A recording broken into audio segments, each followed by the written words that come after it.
Manifestation. Man up. Manifestation. Man up. Manifestation. Man up. Manifestation. A place where we inform, build, and inspire. Manifestation. Man up. Manifestation. Man up. Manifestation. Man up. A place where we inform. Manifestation. A place where we inform, build, and inspire. You gotta eat what you kill. You gotta go out there. You gotta hunt for your meals. We all have that ability to connect with people, to be that motivational person in somebody's life. You gotta let people know there's certain lines you don't cross, and that there's gonna be consequences if you do. Man up. If you are an adult and you are in a relationship, that person's emotions are not your responsibility. Man up. Manifestation. Man up. Manifestation. Man up. Manifestation. A place where we inform, build, and inspire. The devil, during slavery, destroyed the masculinity or manhood of the so-called Negro. No man. No man. Right now you got to be trained all over again to be a man. When someone is obligated to do something, it is binding upon them to do it. And failure to do it causes reaction. Man up. Position make you rich. I don't have that type of richness. My richness is life forever. If that people knew that glorious path, if that people knew that glorious path, if that people knew that glorious path, then they would be more inclined to respect themselves. I'm not saying I'm going to rule the world or I'm going to change the world, but I guarantee that I will spark the brain that will change the world. And that's our job, is to spark somebody else watching us. A place where we inform, build, and inspire. Manifestation. Man up. Manifestation. Man up. Manifestation. Man up. A place where we inform. Manifestation. A place where we inform, build, and inspire. You want to tell me about yourself? Go get your friends. I'll tell you who you are based on who your friends are. Don't just live and die. That's an ugly existence. Make your life matter. Make your life count. Live a life where people can actually mourn you for the things you left behind, not just because you were around and existed. We need strong black nuclear family. Yes. Yes. That's what it is. Mother, father, son, daughter, all in the same house with a focus on the family unit as a whole. We had Tulsa, Atlanta, New Jersey, Detroit. We had Rosewood. We had Black Wall Streets all over. The Republicans aren't for us, but the Democrats aren't for us either. And we should have no alliance to any political party. We only have alliance to what is in our own best interest. A place where we inform, build, and inspire. Manifestation. Man up. Manifestation. Man up. Manifestation. Man up. A place where we inform. Manifestation. A place where we inform, build, and inspire. At the end of the day, as men in the community, we must stand together and be counted, because people look to us for guidance, leadership, and protection. And if we are not about that business, we are not on our job. Here we have grown-ass man conversations in the spirit of that purpose. Anthony Malcolm, Bobby Drake, Major Gage. We are. This is Manifestations 2020. Manifestation. Man up. Manifestation. A place where we inform, build, and inspire.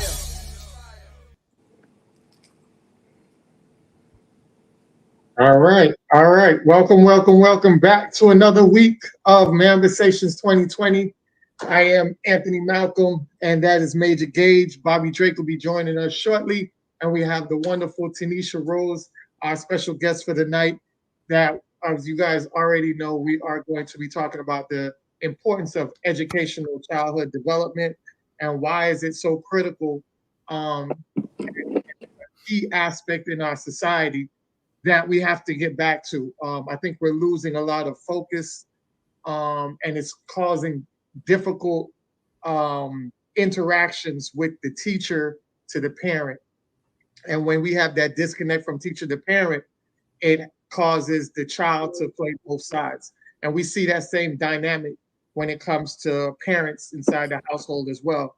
If you don't have if they're both parents, the mother and the father are not on the same page, the child gets to manipulate both sides and use their weakness of the disconnect from each other and play against them in their favor, for the child's favor. So we definitely want to dial down deep into that tonight. And I'm so grateful that our guest, Tanisha Rose, has definitely stepped up to the plate, because it's not easy for people to come out here and talk about something that's so critical. And we're living in a society where it's real touchy-feely when it comes to certain things like that. A lot of people are scared to enter this realm and this space because they have the fear that it might be taken to another level when it comes to their job. So I'm very appreciative of Tanisha for stepping up to the plate and saying, you know what, I'm going to do it. I think it's much needed. I think there's a lot of things we need to address so you guys can have the life of your children to be a lot better than the situation that they're in now. So with no further ado, I'll let Miss Rose introduce herself and tell you her educational background and what she do as far as in the educational field. So Miss Rose, you have the floor. Thank you guys for having me. My name is Tanisha Rose. I'm an assistant director / lead 3-year-old teacher, but my at Next Generation Academy in Daytona Beach, Florida. We start from 11 months to 5 years. So I kind of work with 11 months to 5 years, all of them. Basically, I've been doing childcare now for about 16 years. It's something that I love to do. I love kids. I have 4 kids of my own.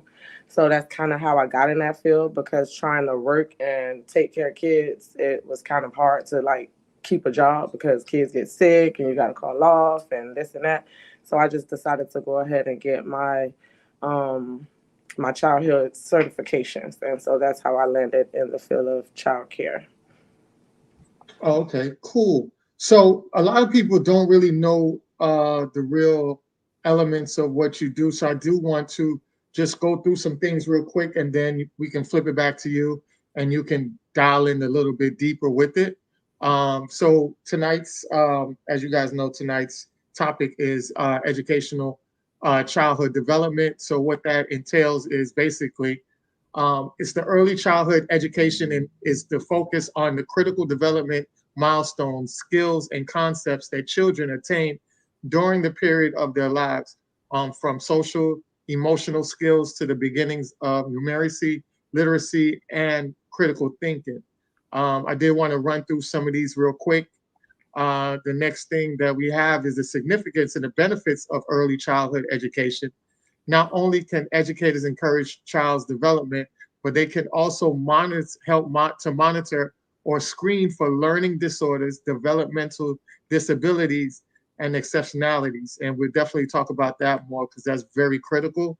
What is the early childhood development defined in the field of education as development? Early childhood, particularly in the first 5 years of life, impacts long-term social, cognitive, emotional, and physical development. Healthy development in the early childhood helps prepare children for the educational experience of kindergarten and beyond. We also have, what is the development in the childhood education? Childhood development incorporates physical growth as well as intellectual, language, emotional, and social development. The aspects are often considered separable. In reality, each influences all of the others. For example, the brain develops physical, so the intellect ability increases. We also have, what are the elements of early childhood education? The document identifies and articulates the characteristics of 5 key elements that are fundamental to achieving high quality experiences of strong outcomes to the preschool children: the learning environment, the daily routine, the adult-child relationship, teaching practices, and family engagement. And the last one we have here for you is, what is the most influence on child development? And that is early development will be mostly significantly influenced by nurturing qualities of the environment, parents, caregivers, family, and community where children are nurtured, live, and learn. A child is living, growing organism. The child has a biological base and develops in a social setting. All right, so I definitely want to turn that back over to you. I know some of those topics definitely you can touch more bases with.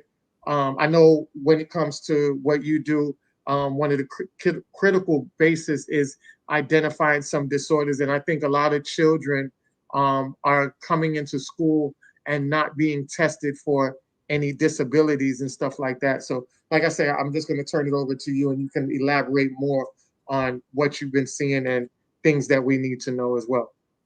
Okay.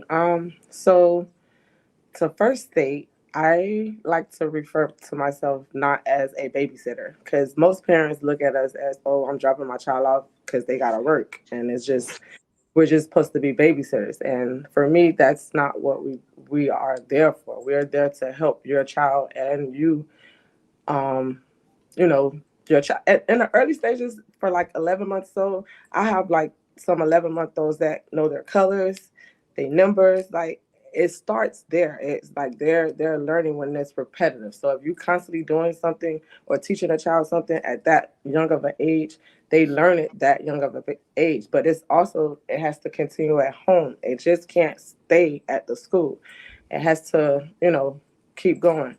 Far as, I'm not a doctor, so I can't, say, hey, I think your child has this. But what we do have is a questionnaire called ASQs, and it's ages and stages questionnaire based off of what we on a daily basis with your child. What we learn from that is, like, are they can they follow out simple directions? Like, if I say go put this in a trash without me pointing, because I can't point, I can't tell them, but they have to just be able to follow simple directions. So that test basically gives myself and also the parent an idea of where your child is. And that test that questionnaire is given at early on, so like 11 months, and then they get another one when they turn 1, and then another one like 18 months. So it's just to keep us aware of where your child at and the fields that we need to work on with the child. What was some of the other things? As far as I see a lot of kids nowadays where they be on the spectrum, and most parents don't want to hear when you tell them that their child is on the spectrum. I can't say, oh, your child has autism. I can't say that, but I can tell you that they're on the spectrum. It's just certain things that you'll know that, like, I've been doing it for 16 years. So certain things that kids do that makes us aware that, okay, something, ain't right, or we need to figure out what to do. And overall, it's failing the kids, because here in Daytona, we used to have a place that we can refer the kids to, but we don't really have a place like that no more. So if I'm in a setting with 3-year-olds, I can have up to 12 3-year-olds. And for me, if I have a child or two that needs that extra care, I can't just give them that extra care like that, because I have 10 other kids that I have to maintain. So I feel like that's a failure, that I can't, work with that child on that level, because some kids need that extra attention or that extra love. I mean, I try and I do my best at it, but again, if I'm working with that many kids, that's an issue. But overall, I mean, parents need to learn to be involved. They have to stop getting so defensive and like, just work with me and I'll work with you is my motto. So I give my 3-year-olds homework. Like, they have homework, because I want them to be prepared for VPK, because when they leave me, they go to VPK. VPK is right before kindergarten. So by the time they're in VPK, I need them to know how to spell their first and last name. I need them to know their birthdays, how old they are. If that child is on that level where I can move on to where they can probably learn their address and telephone number, I'm doing all of that. I'm just trying to get the kid where I would want my child to be as a parent. So I look at it like that. I love all my babies the same, and that's me though. You know, I can only speak for myself. So I definitely want to go back to the point where you made that a lot of the parents are very defensive. What are some of the examples that you can give us of something like that? And does that run into the lane of accountability? A lot of parents don't want to take accountability. And what does a parent dynamic look like? Is it always the mother, or do you interact with fathers as well? No, I interact with fathers. I have a couple single, fathers. Defensive. When I say defensive, it's just like, oh, well, at home, he or she does this. Everything always refer back. Well, when they home, I don't have that problem. Oh, he know how to spell his name, but I'm with your child most of the day. Like, it's like, I'm not here to argue with you. I'm just telling you, this is what I'm working on, and this is what I'm not getting from your child. So can we work together? And hey, on the car ride over, just spell their name with them. Like, little things like that. But parents just, like I said, they just get so defensive. I don't know why they wouldn't do it for you, because do it for me. It's just that they just be on the defense. And then with telling them being on the spectrum, they don't want to hear that at all. Like, I don't know why, but it's like, okay, we do have places that we can refer them to that will try to get them some type of help or some type of, because we have like the elementary schools that you could possibly put your kid in at that age if they do see that something is going on with the child. But I can't do it. The parent have to do it. But I think a lot of the defense comes from that part of it, is because people, they see themselves as defective. They see their child as defective. Everybody wants to be normal. Everybody wants to have the best child out there, the smartest child out there. But I think a lot of times we don't take a step backwards to really fix our child before it becomes too late. Because when we sit back and we let those little inabilities and disabilities ponder on to later stages, it becomes now into habits and inabilities and disabilities that they don't want to break away from, because now they see it as a part of their natural behavior. So What are some things that you think that parents, you would tell parents to do in order for them to actually have that real in-depth look within themselves to correct it for their children? For me, I feel like most parents know, like even early on with taking your child to the doctor or, for doctor visits. Doctors, back in my time, doctors, said, oh, at this age, your child should be doing this, this, and this. Is your child performing this or doing that? So for me, it's like, if you see something, like, don't be offensive. Like you said, take a step back and make that decision, because that decision is not for you. It's for your child. It's to better your child. So. No doubt. Listen, I just want to say off rip, thank you for your service. Yeah, real talk, because I don't get that a lot. Listen to me. Let me tell you something if nobody else ain't told you. What you do is all important. You understand what I'm saying? Like the fact that you're even in the child care field and you're getting involved with children at such a young age, that is critical to the community. People don't realize that. I was talking to a healthcare worker earlier today, and I said that same thing to her. Thank you for your service. There are things we only look at the military, and we're like, and police officers, and we say thank you for your service, but we fail to realize how many other people serve the community with what they do. With what you're doing, you're serving the community in a major way, and I just want to thank you for it. I thank you for caring. It is a very important thing. Keep doing what you're doing, sister, because I the children are in danger. You know what I mean? That they're in serious danger, and a lot of that danger, strangely enough, comes from their parents in the form of what you just said, them being defensive and not acknowledging the issues that their children have and working with the care professional to help correct them before, you know, they get to a point where they're beyond correction or it's more difficult to correct them. You know what I mean? Like that is something that we as a group, as a whole, we have an issue with accountability as a collective. And that right there, what you just said is huge. You know what I mean? So I really hope that those things, you know, kind of work themselves out and get better for you going forward. And you're not having so much pushback and so many problems with the parents. But I truly understand what you're saying because I see examples of it all the time, but I see them later on. Right. These problem children in these videos that we put up and we discussed on this show, that's how those things kind of rear their ugly heads going forward. Yeah. Exactly. Yeah, exactly. And I just, you know, wanted to bring Tanisha on because I've known her for so long. Right. And she's actually been married from 1998 to currently to this day. So, you know, she's a powerful woman. She doesn't talk about it. She is about it. She has children that are excelling.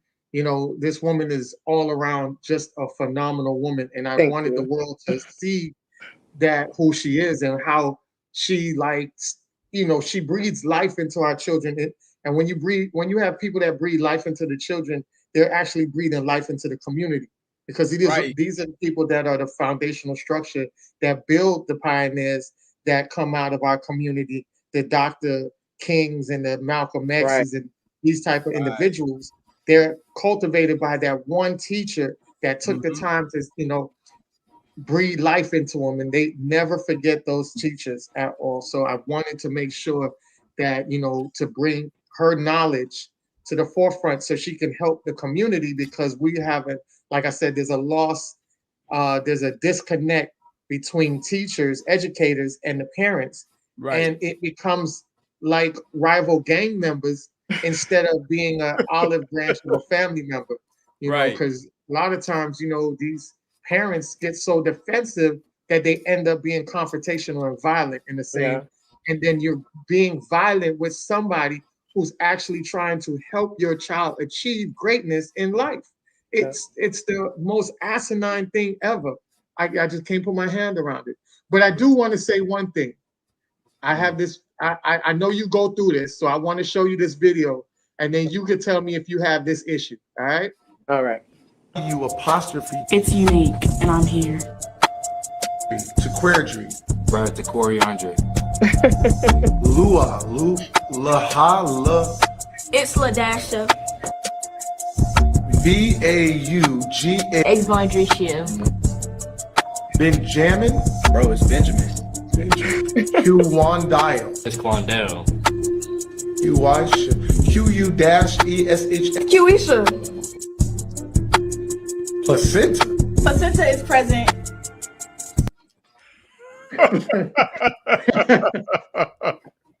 And they cut it off. They had two twins named Washer and Dryer. So I wanted to ask you that. Is that something that you encounter a lot when you have to do roll call with new students? Have you got some of the strangest names out there? And what, if you can, give us a name that is just off the wall for you when you first heard it? LaDasha. It's not so much I don't really have that issue with my students. I mean, yeah. Oh, okay. They parents, you know, I've had common names. It's just the spelling of how they spell some of the common names, but yeah. Oh, okay. So I have a Honesty, but it's spelled AH'Nesty. So it just whoa. it might be something like that. Is it a little difficult for the child when they spell it different? Is it difficult for a the name child? like that? Me trying to teach that child to spell their name is just like, okay, yeah. Yeah.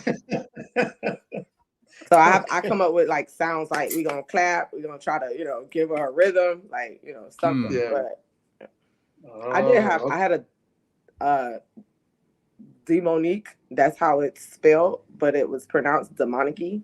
So it's, you know. Oh, okay. Yeah. Edgy. Cool. Okay. No doubt. No doubt. Hey. Definitely. Colorful. So I definitely want to look at some of the other charts that we have here for you real quick. I have a couple of them. Maybe you can break this down for us. So there's 6 stages of play. I didn't know that. Unoccupied play from 0 to 3 months. When a baby is making movements with their arms, legs, hands, feet, they are learning about, they're discovering how their body parts move. Solitary play, which is when a child plays alone and are not interested in playing with other quite as yet. Do you have some of those that are isolated in your class as well? Yes. Oh, okay. So that's normal to you. You don't look at it as not being antisocial. No, not in the beginning. No. Okay. The next one is spectator onlooker behavior for 2 years old, when a child watches and observes other children playing but will not play with them. You have those as well? Yes. Okay, cool. Parallel play, when a child plays alongside or near others but does not play with them. And the other one is associate play, when a child starts to interact with others during play, but there is not much cooperation required. For example, kids playing on the playground, but doing different things. And then cooperative play, when a child plays with others and has interest in both the activity and other children involved in playing. Right. All right, cool. So we have the stages of psychological development. From infant to 18 months is the trust versus mistrust. In the social crisis, that's what they mostly develop. 18 months to 3 years, autonomy versus shame and doubt. 3 to 5 years, initiative versus guilt. 5 to 13, industry versus inferiority. 13 to 21, identity versus role of confusion. 21 to 39, intimacy and isolation. And then the rest pretty much don't really need to get involved with. But I do want to talk about this. Major child development theory. So you have socio-cultural theory, which is the building blocks, behavioral child development, attachment theory, cognitive development, social learning theory, psychosexual development, and psychosocial development. Is that something that you basically observe, like this type of development theories that go on in your classroom? Yes. Okay, cool.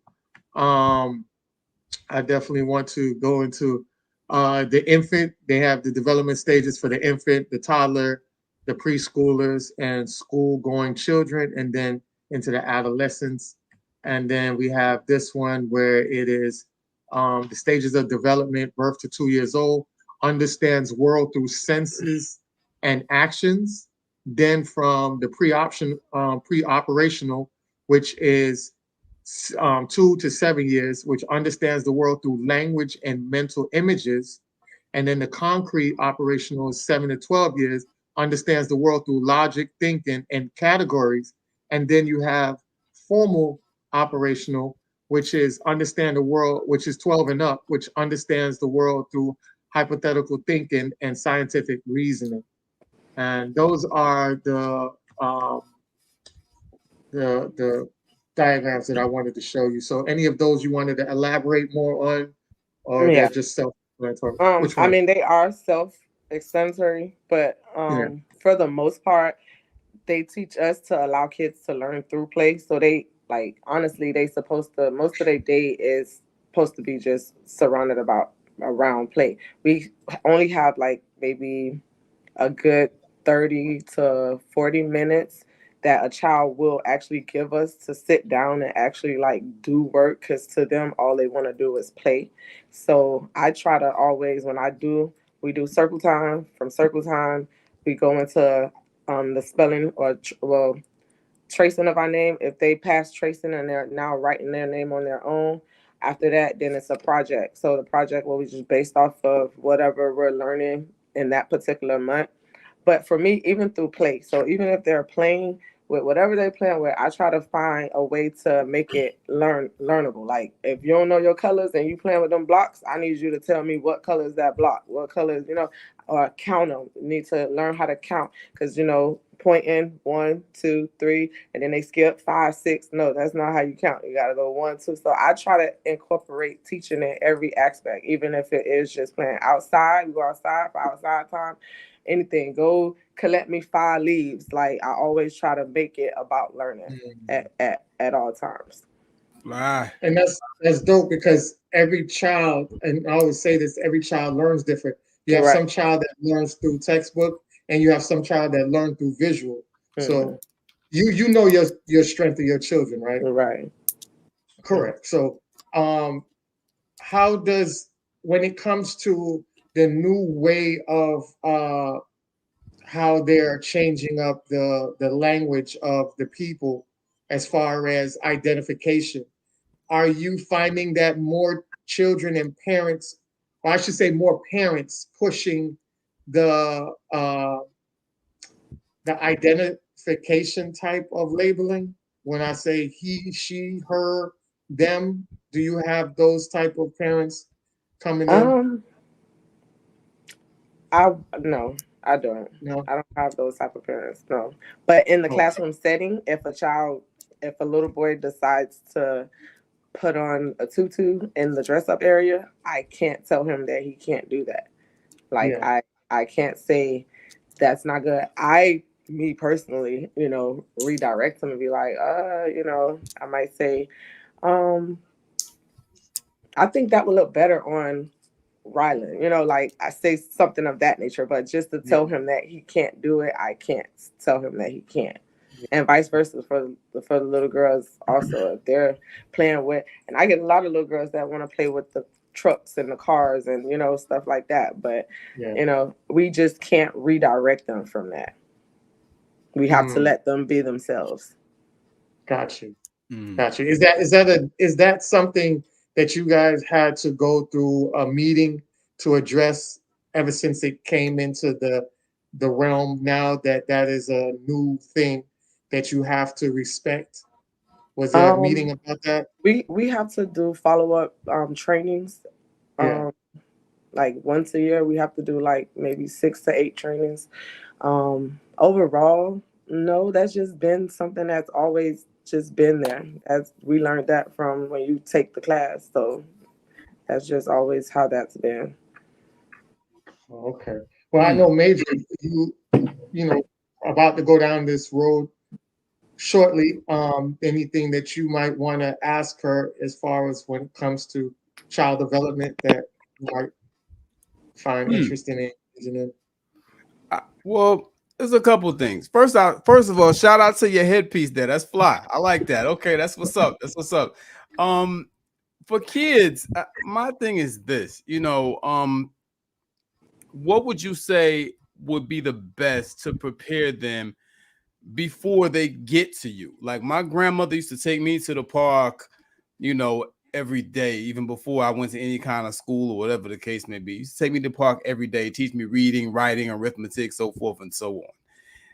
Maybe my mom might be able to. I know that we won't really have the time to like that, me and my wife, or it's going to be more difficult to do it every day like then. You know what I mean? Like, is there some type of prep that we can do at home before we send her to you, preferably something that's not particularly time consuming?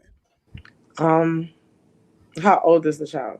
No, we don't have a child yet. Oh, okay. We're going to start soon working at it this year. By the way, that's Bobby Drake. Hello. He came in late. That's Mr. Bobby Drake. That's Tanisha. Yeah.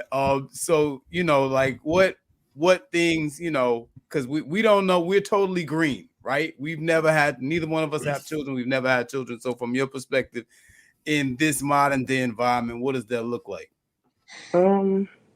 What I would say overall, because like I said, at that early on stage, even at 3 months, 4 months, like talk even in the belly, read to the belly, talk to the belly. That goo goo gaga stuff, don't do that. Like, no, you talk, you read music, Okay. and that's in the belly. So once the child, when you have your child, I would say just do little things like, the reading of bedtime stories, just what it starts that early. So little things counting, or even some of the cartoons are very educational nowadays. Okay.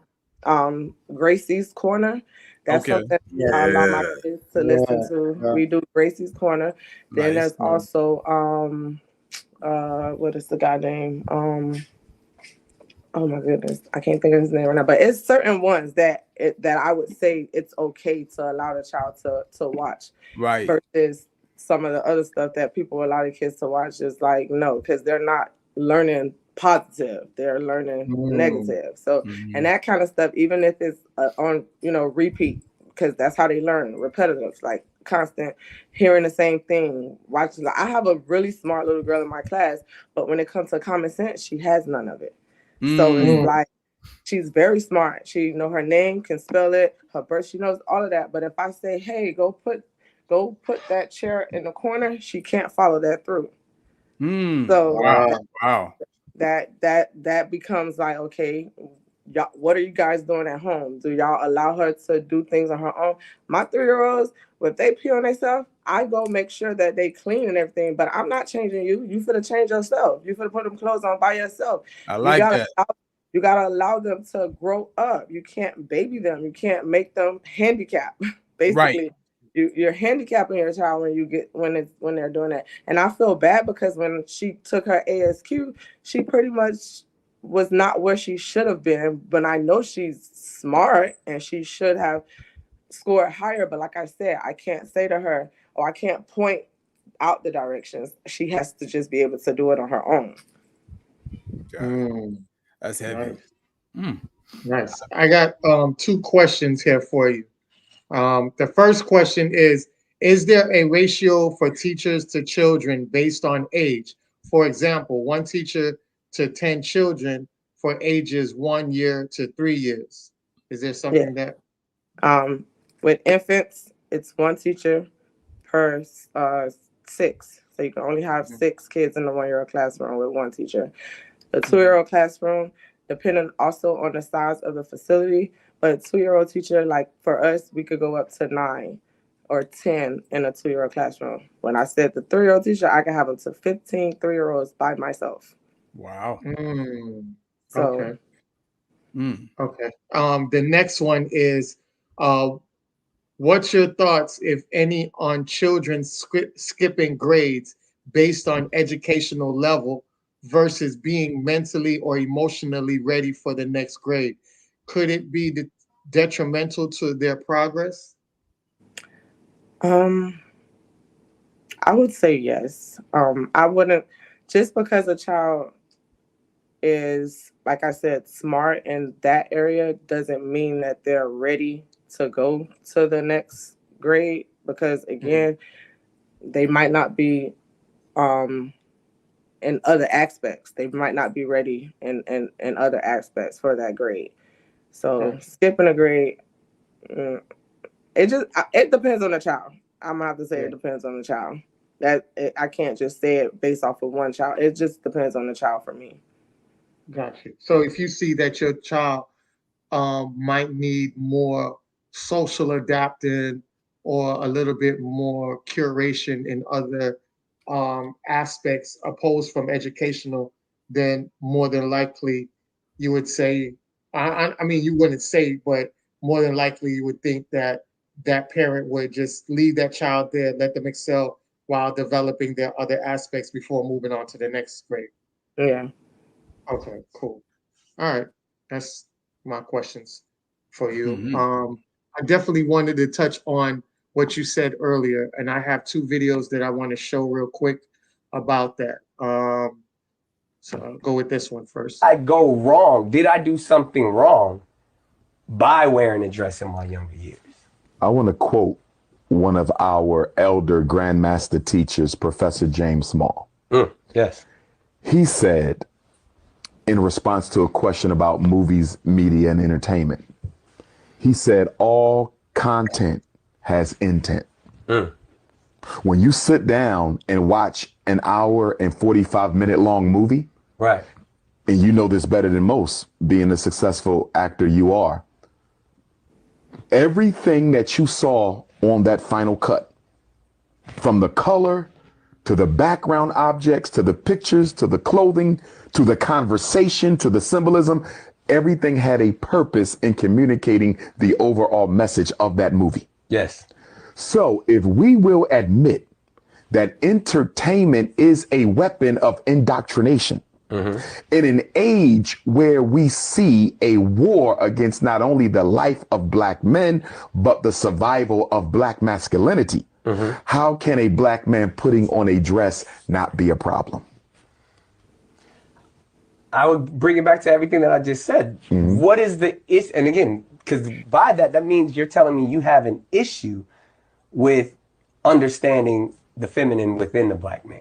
But I want us to make sure we draw a distinction between feminine energy and female sexuality. Because when you spoke earlier about being secure in your masculine and being able to entertain your feminine, I can respect that. Right. But we're not talking about entertaining the feminine, because we all have that balance within us. Right. But masculine and feminine energy is not the same as male sexuality and female sexuality. So for example, certain feminine trait, patience is a feminine trait. Absolutely. You see that. Tolerance is a feminine trait. So when Dr. Umar says, absolutely, I can step into my feminine to nurture my queen. Right. Nurture my children. Right. I'm gonna step into my masculine to provide for my queen and protect my children. Right. But when we talk about female sexuality, and the images, absolutely, for children who consume more television per capita than any other ethnic group in America. So the messages you put in those movies are going to hit our children 50 times harder because they're more dependent on television than anyone else. And they're less likely to have a father at home, Nick. So you're talking about a Black male role model who took me this far in my life as a masculine example. And now you're going to put this on, which is now going to force me as an innocent child to entertain all of what can come from putting on that dress. Did I go wrong? So I want to also show this with one. Black characters, it's going to appeal to a lot of people. Doesn't need to take place on a plantation. Doesn't need to take place in the projects. Doesn't need to have drug dealers in it. Doesn't need to have gang members in it. That there's an audience for different depictions of people's lives, and there is a market for depiction. So he's saying, you know, basically, we don't have to do the same stereotypical movies and imagery all the time, which I've been preaching and agreeing with. And the reason why I brought that up is because I remember when I was with my ex years ago, and we went to go see the movie. We went to the movies. I took them to the movies. So they didn't come into the adult movies with us. We made them go watch what, you know, the kids section of the movies. And they chose, at that time was, I think, SpongeBob movie. I think SpongeBob's movie was out at that time. And they went to go see it. And we went to go see our movie, which was, you know, adult rated movie. But they were both lined up at the same time. So we came out at the same time. I remember walking back to the car. And I remember the youngest boy and my oldest stepson, they both came to me and they was like, Mr. Anthony, you know, we was watching the movie and there was some weird stuff going on in the movie.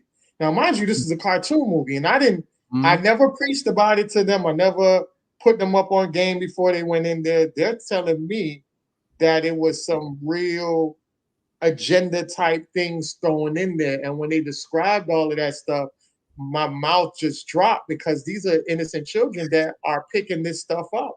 So I'm like, it's crazy. How do we get to a level where we can block that off? Because now I'm seeing there's a viral video going around with a bunch of little girls that's in a classroom and they're singing Sexy Red song, Hands on Your Knees, Let Your Coochie Breathe, and then they're playing the adult version of the record. This isn't the radio version, this is the adult version. So how do we do that? Like, what is your advice for that? I know you were talking about Grace's Corner and stuff like that, but I don't think every parent is onto that. You know, what can we do to help that in that aspect, to try to protect the imagery of what's the agenda trying to push on these children? I mean, again, that it starts at home. So if the parents is allowing it, then that's what it is. In my classroom, it's not allowed. Like, I don't let my kids sing those songs, especially if you can't tell me your ABCs and your 1, 2, 3s. Like, no. So, but it's at home. They learn at home, and it sucks because I'm not the parent. I'm the parent when they're there with me. From, you know, most of my kids I have from almost 10 hours a day, some of them. So while I have them, they're on track. The days that I hate, it's Monday mornings. Okay, it's the whole week. Me and these kids is on one accord. We understand each other, and then they go home for that weekend, and they come back on that Monday. I got to start all over again to get them back. Wow. So, wow. I mean, parents just they gotta do better. Like, they just gotta do better. Like, they gotta want it for their child. Like, they do.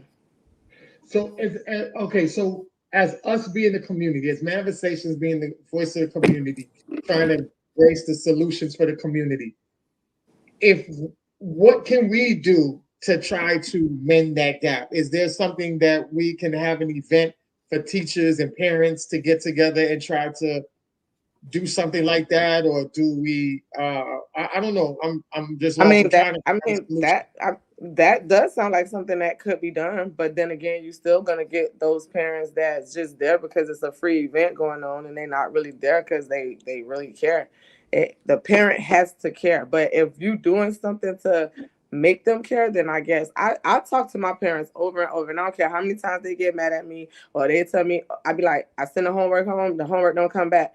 I'm like, my baby ain't gonna get a treat because he or she not bringing homework back. Everybody else bring homework back, but this particular child's not getting anything because you're not doing homework with them.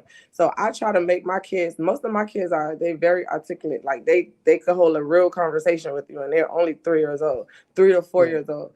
But I tell my kids all the time, tell your mama to do this, this, and this. Like, I talk to them like I'm talking to y'all. I don't talk to them like little kids. And you've heard me on the phone with them, so you know how I talk to my students. Like, but it's the parent has to want better for their child.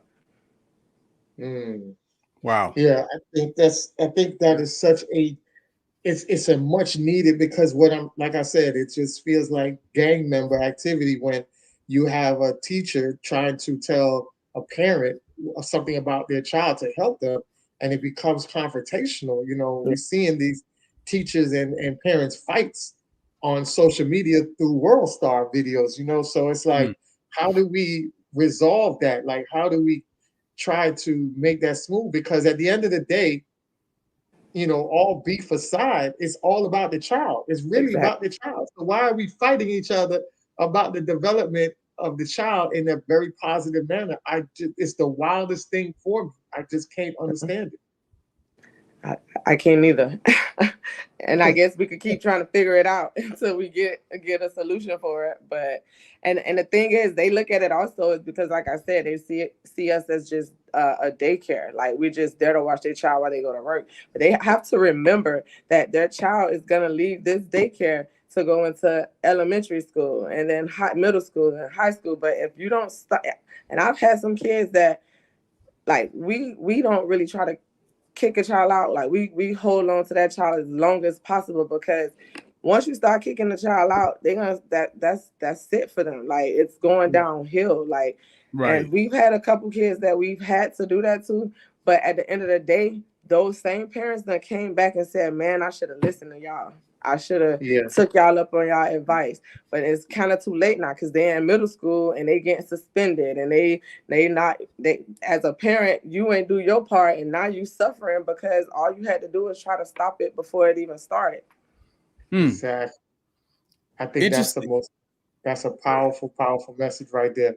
Because like I tell people all the time, the developmental stages is 0 to 13. You know, once you get to even close to 13 and you haven't corrected it, it's going to be very hard because now as the years picked up, like I stated before, it becomes habits. And habits is one of the hardest things to break. So that's why you have to curate them and put them on the right track and keep them on that track from the early stages and develop them and make sure that they're in line the whole time. And then it becomes natural. It's not even nothing forced now. It's a natural habit for them to be on that level.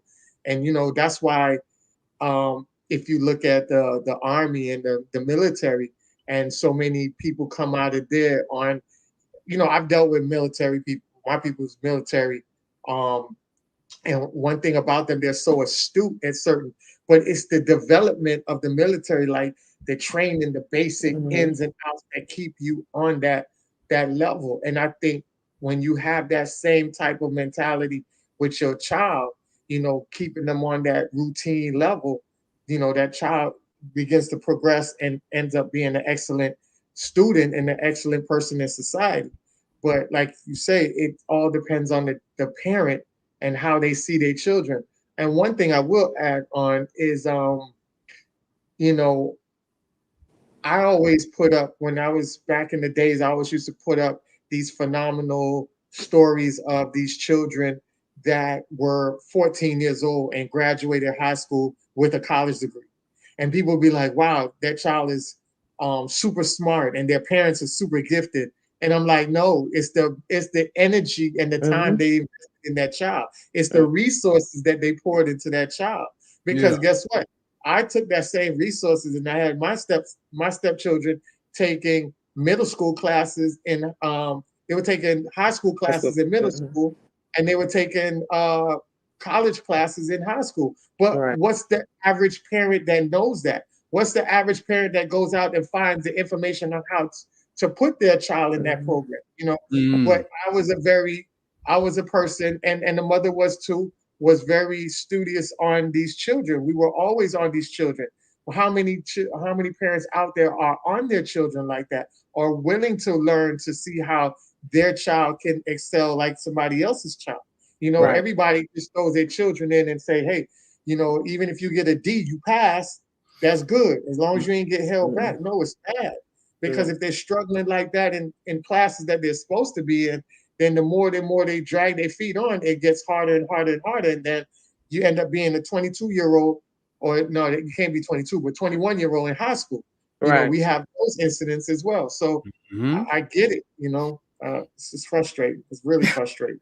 A couple of things, man. I find it very interesting that we're here discussing the exact same traits and attributes that are causing relationships to fail, that are causing children to fail at school in a young age. That's very interesting. That is a lack of accountability. And it's coming from the same people, which are the parents. Right. So that just makes the conversation a little broader. You know what I mean? To say not only is lack of accountability affecting your life relationships with other adults, it's also harming your kids. This is another reason why people need to get off of this, you know, this unaccountable, you know, nonsense where, you know, they all get in this echo chamber and they cheer each other on for doing stupid things and not taking accountability for what their issues are and owning up to them. You know what I'm saying? And it's really sad. I think that, you know, the paradigm shift that we often talk about that is so needed is the solution. You know, like you just said, you know, we have to kind of make, as a culture, as a collective, we have to make excellence the standard. You know what I mean? Like you say, there's too many parents that are just okay with mediocrity. Okay, you got to see you passing. And that's because they did that in school a lot of the time, you know, and their parents were okay with it, you know, and then you get into this cycle, it becomes cyclical where, you know, you just get a regular job, you know what I mean, with regular insurance, and you just live a regular life, and you never really get to excel because you never thought that you could to begin with. Exactly. As a culture, you know, that's a problem. That's a huge problem. And I think, you know, we could really make some headway on this by something that Bobby often talks about, which is therapy. Because there's a reason why so many of these grown ass men and women never talk about being accountable for things and improving, because they're convinced that they're perfectly okay and they have nothing to improve on. And like you say, they get defensive. At least the thing when you try to correct them or their children now, because they're looking at their children. If you say something bad about their children, you're attacking them by proxy. That's how they're looking at it. You understand what I'm saying? And so, like, you know, we need to get on this kick where we're pushing and promoting and actively promoting, in my heart, therapy to the community. I don't know. Bobby Drake talks about it a lot. He might want to say something to you about it. What's up, Bob? We haven't heard from you just yet. I'm just soaking in the gems. I'm just listening to the game that's being brought up. I caught the tail end of Anthony giving you your flowers, and Major acknowledging the fact that educators definitely need to get that same energy that we give our troops, because I'll be damned if they don't go to war. I've been in the trenches before. I've spent about 10 years in the classroom as well. So a lot of the stuff you're talking about, I understand. I get it. I just started getting some flashbacks and some PTSD. When you mentioned those Mondays, like, oh, damn, so Monday used to be up. I used to have to double up on the coffee that morning because I knew I had to really be on one. Yeah. Especially when the younger ones, because the older ones, for the most part, they're a bit more consistent. But those babies, if they're like third grade and younger, yeah, in some cases, if you taught them, you'll find out exactly why they on one today. Is where they find, oh, we went out to doing such that. Like, you did that. How old are you again, Billy? Jesus Christ! Oh, okay, go put your book back over there. So I get it. No, but definitely. One thing I did want to ask, I was trying to think of something I could ask you that hadn't been put forth yet. I don't know if this is something that you implemented in your school in your classes, or if it's something you've considered. But I know in some classrooms, and I think they do this more really with the elementary age. I haven't seen or heard of anybody doing it at some of the upper education groups, the middle school, high school levels. But I know that at least 3 or 4 years ago, there was a movement where they were putting in, or in some schools, they were allowing mindfulness and yoga practices to kind of help center the kids, to kind of help get them to relax, to kind of ease anxiety and tension, especially in kids that were more at risk, so to speak. And the teachers that were implementing it, they had like the little curriculum, a little mindfulness, yoga, meditation for about 30, 45 minutes out the day. And I remember hearing that the teachers were overwhelmed with the results they were getting, like right away. The students were more receptive. They were having more positive outcomes. There was less, fighting. They were more attentive in class and schools. I was wondering, are there any kind of holistic practices that you guys use at your school or in your classes? Or is that something that you've considered or thought about? For us, because they are so young, I do brain breaks. So I feel like if I feel like it's too much going on, we just take a moment. It's a brain break. We stop. Basically, I guess it's like meditation, but it's, like let's inside voices, quiet down, and might sing a song or dance or whatever of that nature, just in that moment. Just, okay, right now we just need a brain break. We need to stop. Let's refocus. Let's gather our thoughts and then go from there. But because they are so young, it's just like you have to do things that's gonna catch their attention. Like I'm on their time. So they like singing, they like dancing, that's what we're gonna do. Like it's just whatever in the moment for them in that moment. Definitely. That's definitely age appropriate at that level. That's their version of kind of the whole little training, but basically just allowing the brain to kind of reset, to take a step back. Because even at a young age, they can be pushed, they can be challenged, but like anything else, you got to know where that limit is. You don't want to push them too hard, because if they break, then they can't. Then they're no good the rest of the day. They're trying to recover from the over exercise of it. But if you don't do enough, then you're not really taking advantage and really get them to the potential. So it's that sweet spot you got to find. It's not too rough, but it's not too gentle, but you have them right where they are and you're just adjusting. But I like hearing that, especially since there's not like necessarily a set period. You like, if I see that, I see that little warning sign, I can hear the smoke detector beeping, so to speak. Right. Okay, let's change the battery real quick. Right. Yep.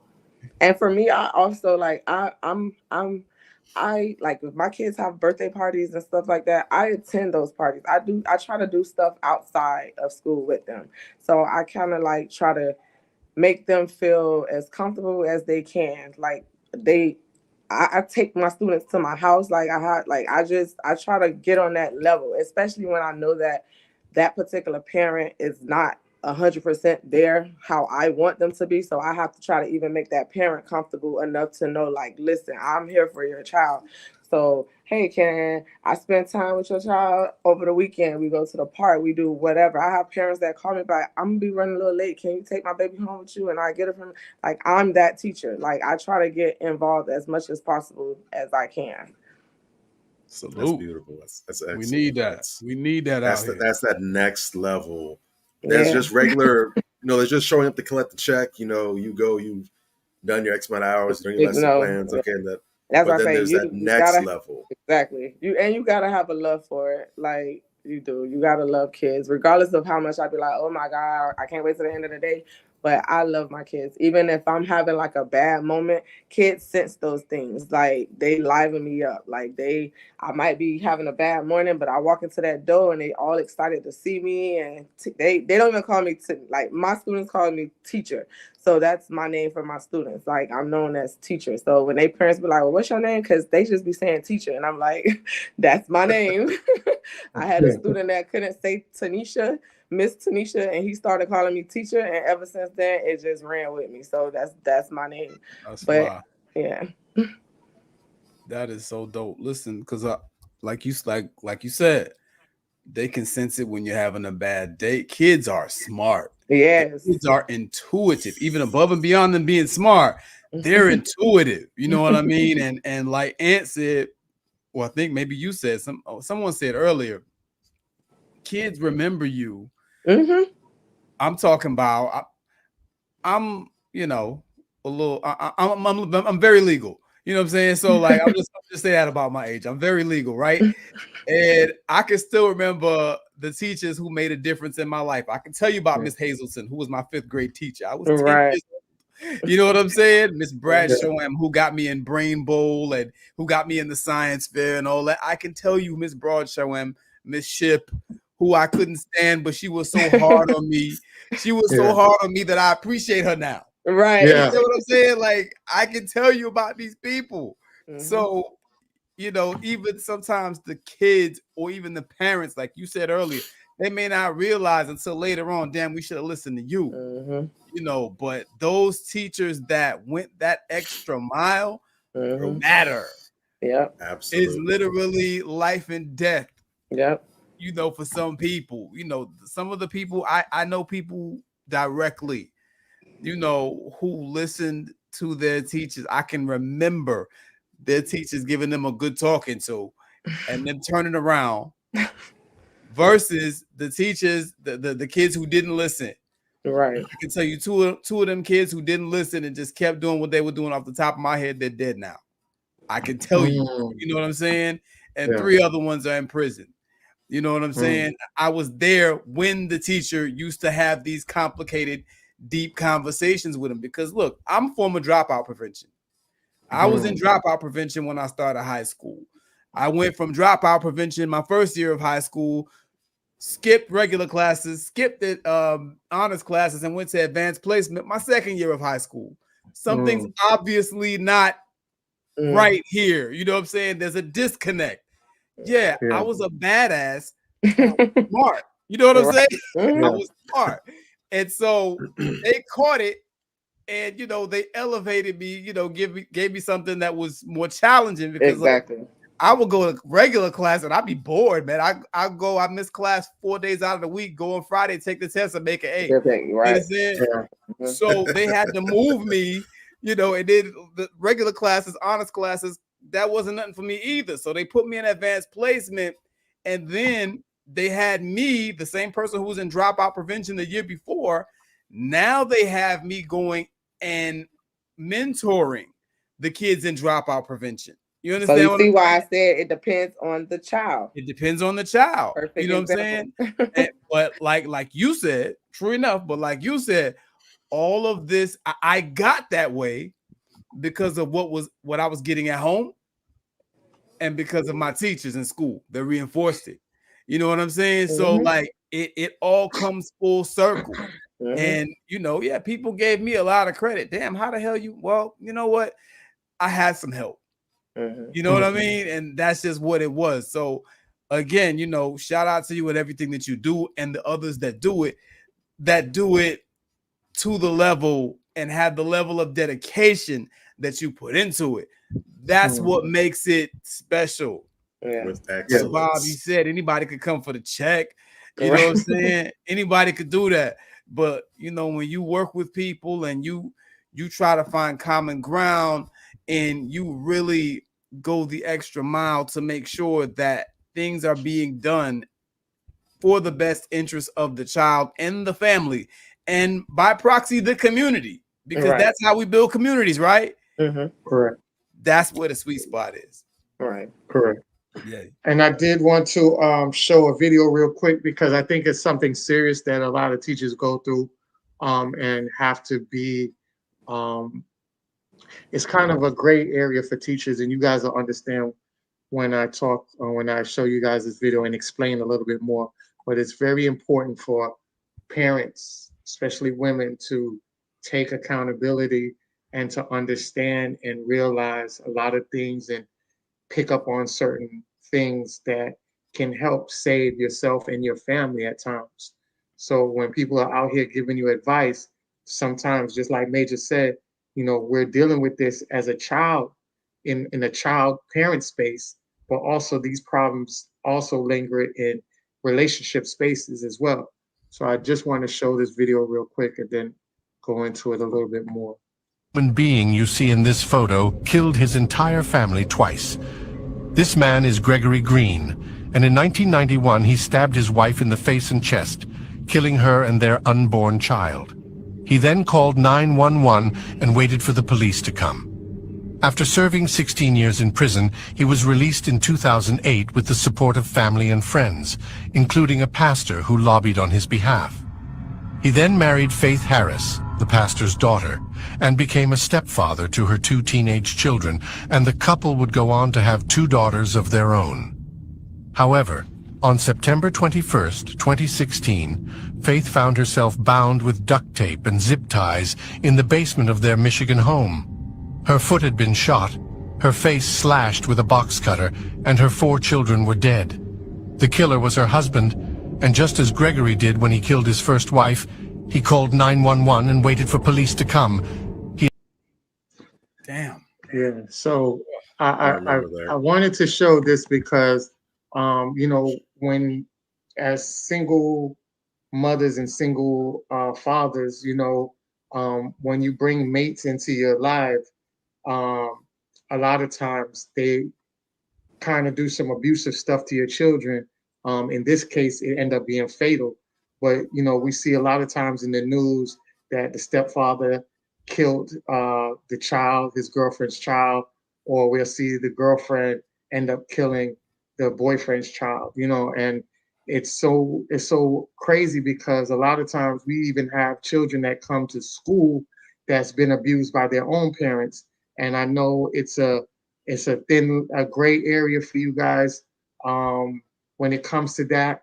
I don't know if you ever experienced that before. Have you had cases where you saw a child that came in kind of bruised up or looked like they have been affected some kind of way? Maybe their behavior changed from over the weekend. Did you pick up on some of those stuff? Does some of those stuff ever come across your desk like that?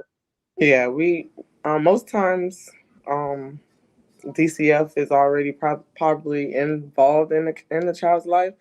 But for us, when the child come in the morning, we give a quick overall look and check, make sure there's no bruises or anything of that nature. Because also when they leave, most parents want to make sure ain't nothing wrong with them before they leave because they have a situation going on at home. So if they bump their head or they got a bruise or anything, we have to do incident reports for those type of things. But like I said, most times DCF is involved in those situations, and they come out and evaluate the kids and stuff like that of that nature, or ask us questions as far as if we think something is going on or if we feel like a child is in danger or whatever, and vice versa. If we feel like a child is in danger or being harmed, we're supposed to report it. Yeah, and that's why I said that's where I said the gray area comes in, because sometimes, a lot of teachers, I've talked to a lot of teachers, and they say they struggle with that because they don't want the child to be thrown into the system and then it becomes worse, but then you don't want the child to suffer anymore. So it's like your mind is playing devil's advocate back and forth with you. So my heart goes out to you guys, because you guys not only have to deal with your own livelihood, your own children, your own situations, and then you have to take on all these other children and all their situations. So what are some of the self-care activities that you do for yourself to keep you sane at times? Liquor. No, I'm joking. There's always a little bit of truth in humor, though. Whoa! There's always a little bit of truth in humor. it's just a little bit. Just a little bit. Self-care. The bottomless mimosas, huh? Yeah. Self-care for myself. I like poetry, and you've gotten me into wanting to read books now, because I kind of wasn't doing that anymore, but I've started back reading books or whatever. A day just for me, peace and quiet, like at the park. Sometimes I just want to be in the room with like just the dark. Like I'm very simple. If I want to catch a movie, but most times it's just simple things. Simple. I don't need a lot of it. I mean, overall, I got kids too, so I understand it. And at the end of the day, it's a job that I love, but at the same time, like, I'm not gonna let it stress me out. I'm not gonna let it get the best of me. I can only do so much. So, but I think it's a little bit easier, and I don't want to underestimate what you go through on a daily basis, but I think it's a little bit easier for you because you mostly have a stern leadership about you. So your children really don't act up with you. They might act up with some other teacher, but with you, they know how to behave. And so I think you have it more under control than other teachers do. So I think that kind of helps and plays into not being so overwhelmed as much as other teachers are.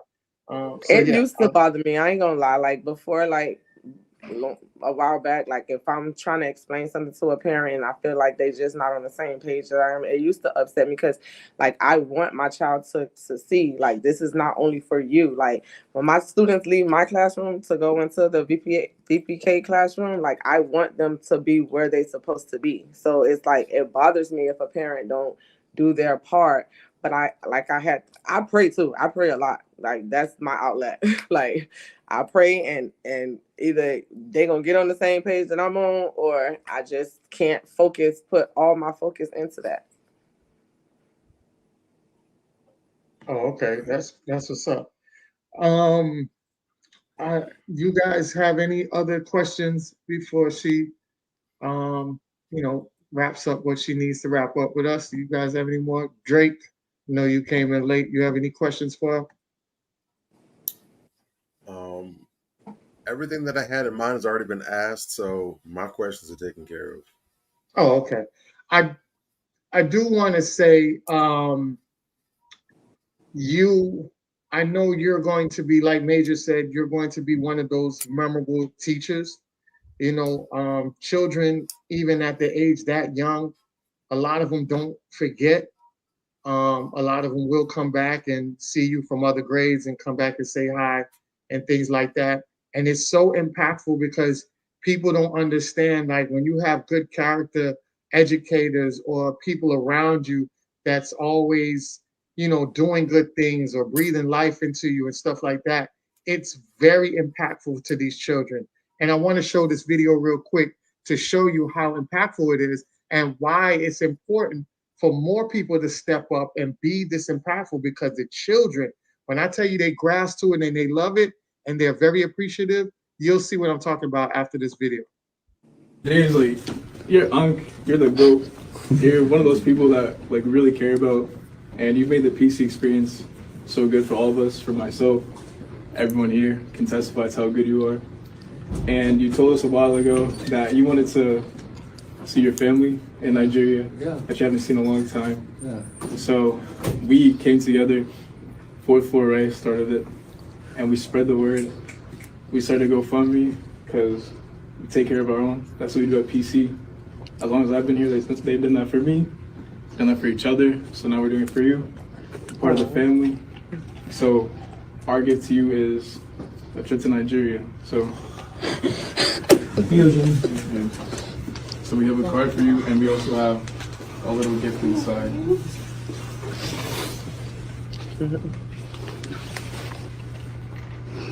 We just appreciate you, James. So we just hope you enjoy your gift, and we love you. You're part of the family. Love you, James. Love you, James. Hey, James! Yes, sir!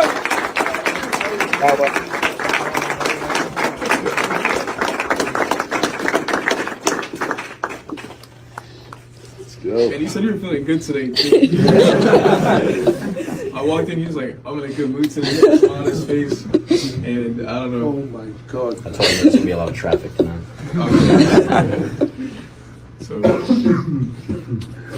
God, guys, how did I deserve this, man? Oh my God, guys. Oh, all I'm trying to do is to do the right thing and make sure I'm doing good by you guys, man. Better. This is unexpected, I don't know how much I can thank you guys, man. I don't know how much I can thank you. I pray from the bottom of my heart that God will continue to protect you guys, to make sure that you achieve your goals. And the main thing, is this is unbelievable. This is unexpected, and I hope and I pray that God will continue to bless you, bless your parents, be with you guys, guide you to the end, because we started together, and I want to make sure we finish together by God's grace. Thank you from the bottom of my heart. Wow. That was awesome. That is Hey man, don't you ever ambush me with no video like that. What's wrong with you, man? What's wrong with you? Make me You cry. want to fight, Oh. man? Look, I'm fighting right now. Bro. It's like right here. That was heavy. Ooh. That was Oh, heavy. my God. You know what? What's even more heavy than the obvious in that video to me? This guy's a security guard. Right. He's not even by the definition of his job, he's not even interacting with the kids on that level. Like he's not teaching them, but he obviously is. Right. You understand what I'm saying? Again, that above and beyond is serious, man. That was a powerful video. Yeah. And it just goes to show, like you said, and you know, them ones, they remember them ones, you know what I'm saying? Like real talk. That was beautiful, man. That was wonderful. That was wonderful. That was It's, a nice you streak. know, it doesn't matter if you're a teacher, administrator, security guard. You could be the janitor, the person who goes and collects the garbage and tosses it in the trash can. Yeah. There is a special spiritual blessing on people who on a regular basis are placed in the care in one way or another of children and do right by them. Real talk. Because again, you can just show up and collect your check, do what your job description says, or barely do it in some cases. Collect the check and go home. Right. But for those people that take it upon themselves to go ahead and be a blessing, maybe the cafeteria lady, you got a student that comes in, that they're not eating like that at home, they don't have a lot of food. When no one's looking, you go and give them a little extra something, or maybe you wipe out the school debt. If you're a teacher, maybe you stack snacks in your pantry because you have children who need a little extra, or what have you. It makes a huge difference. I remember at the beginning of this year, my mom, she still teaches, and one of her students in the third grade, I think, he had a surgery on his leg. Never had surgery before, but he had I think he either broke his leg or he'd had some leg issues, and he's finally getting surgery for it. And surprisingly, nobody else in the school really knew. But my mother has she's always had an amazing rapport with her students. And he told her, I'm going for surgery, so I'm not going to be in school for a while. So she took it upon herself to go ahead and get his number. She reached out to him while he was out, taught them, prayed with the family and everything. And when that boy came back, she said he damn near paralyzed her because he had the biggest hug for her. And she said, "Thank you so much." He had and this was just after Christmas break came back and everything. Him and his parents got her like a nice little gift basket and everything, unexpected. And after that, she's like, kids from other classes that she doesn't even have. Every time they saw her in the hallway, hi, give her hugs, whatever. Kids that she has no interaction with, but just because they knew about how good she was to him, yeah. And she even went out of the way to talk to administration. He just had surgery. See if you can get like a monitor or someone to kind of help him get from class to class, whatever. And they're like, thank you so much for the information. But just doing that little extra made all the difference in that child's life. Mm-hmm. It even impacted the lives of other students that didn't even directly get to experience that. But when you have those opportunities, man, and you don't let them drop, you'll be surprised how it'll pay off for you. And in her case, she got to experience the payback or see the benefits of that right away. Right. But sometimes it may be years down the line. Like you mentioned, Major, sometimes, somebody come back to school and say, hey, how you doing? You don't remember me? I'm so-and-so. And all that stuff. I don't know if you did it or not, but I remember there was a video of your boy, Brock Purdy. He went back to his high school.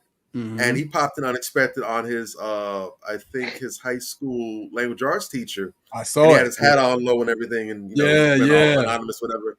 And when his teacher saw him and took the hat off, her jaw. Everyone's like, "Oh, it's Brock Purdy!" And she was overwhelmed. And he was to say, "I want to thank you so much for looking out for me, being a great teacher." But those are the moments that really take it beyond a check. It doesn't matter what benefits you get, what pension or tenure you have or whatever. It's those moments where you get to see, I got to impact a life. I made a difference in someone's life. There's no paycheck you can put on that. Right? What that brother did, what that brother received at that school, they could have doubled his salary as a security guard. Nothing could have impacted his life more than those students going together, valuing his presence in their lives and raise that money for him to see his family. There's no paycheck that's going to compete with that. Right. It's not possible. Real talk. Exactly. Real talk. We had a question real quick, but I remember an incident that you told me about, and I think this could be a good way to basically talk about that incident, but you mentioned about kicking out a child. Is that because of their behavior or because the parents are not involved? Behavior. And I remember the involved part too. I told them both because I remember what you were telling me about the potty train. But go ahead. What story are you talking about? You remember you said that the parent had another child and you was like, nope, don't bring him in my class. Yeah. Yes. Okay. So for me or my class, I used to have a restroom in my classroom where I can potty train in my classroom, but it was a lot of stuff going on, so we had it removed. So I no longer have a restroom in my classroom. So the 3-year-olds have to be potty trained before they could come into my class. So what had happened was one of the parents was like, "Oh, he's potty trained, XYZ or whatever." So we took the child.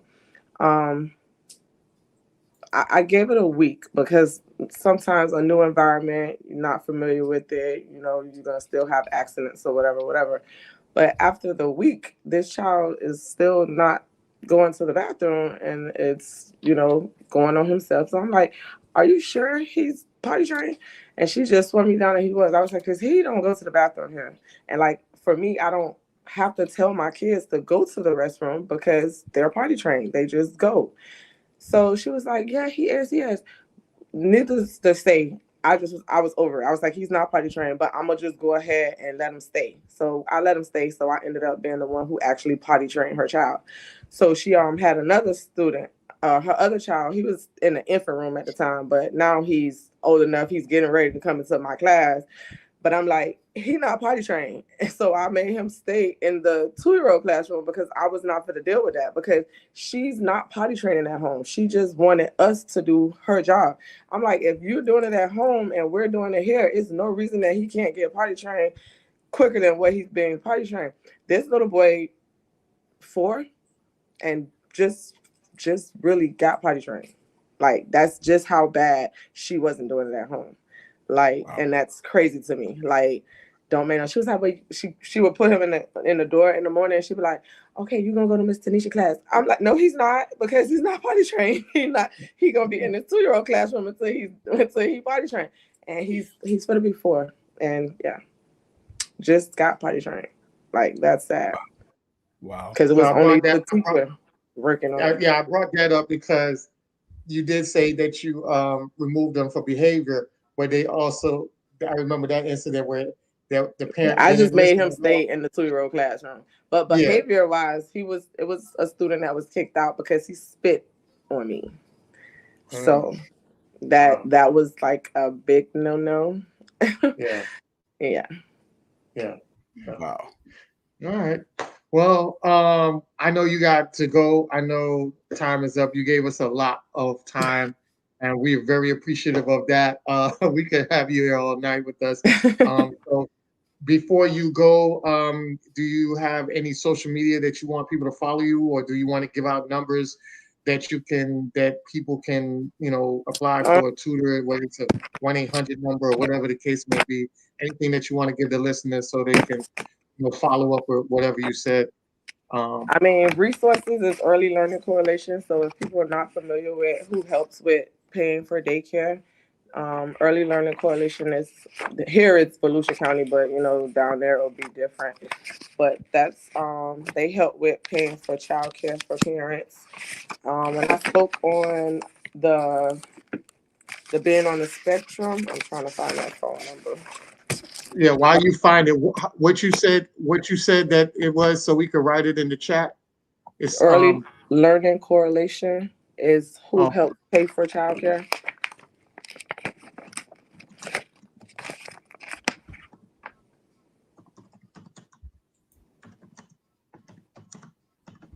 Okay.